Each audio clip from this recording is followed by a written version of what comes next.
You're watching 8 News Now. Well, in a few weeks, Nevada lawmakers will make their biannual trek to the Capitol. It's the start of another legislative session. And one of the big topics will be expanding film tax credits. Yeah, there's two proposals from Democrats to entice movie studios right here to Southern Nevada. Politics Now host John Langler takes a look at the bills and whether they stand a chance in Carson City.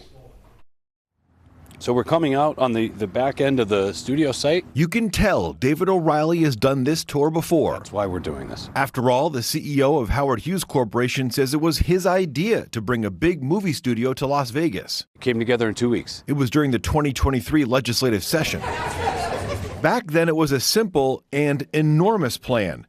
Turn this empty site near 215 in Flamingo into a movie studio complex. It's how many can we go? Now, O'Reilly is trying again. We've had 2 years to work on this. We've had 2 years to plan this. This time, Hughes is only working with Sony Pictures.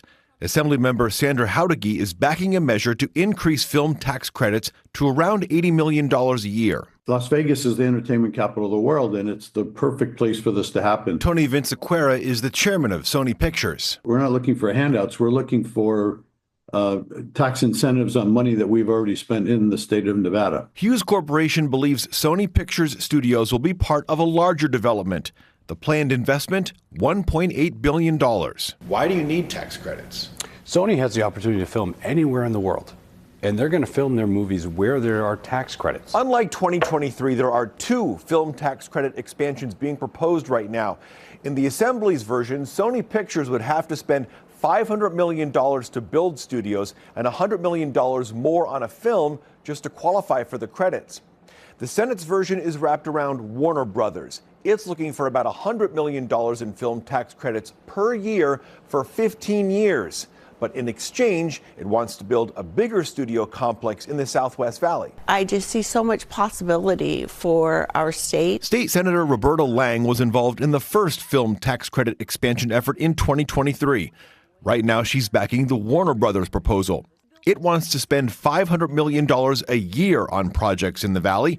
A key component is involving local universities. It's an opportunity to elevate our universities to be some of the best in the country on film. Recently, Warner Brothers and its developer split on the project.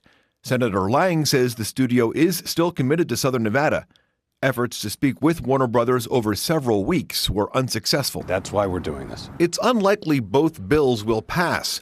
Northern Nevada Republicans certainly have no interest. The film industry doesn't need Nevada taxpayer tax credits. Could you build it anyway?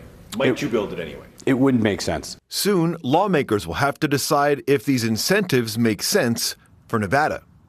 John Langler, 8 News Now. Now, both Sony Pictures and Hughes Corporation say they have not had any talks with Warner Brothers about merging their plans. Bills haven't been submitted yet either, but they are expected to be discussed in Carson City in late February.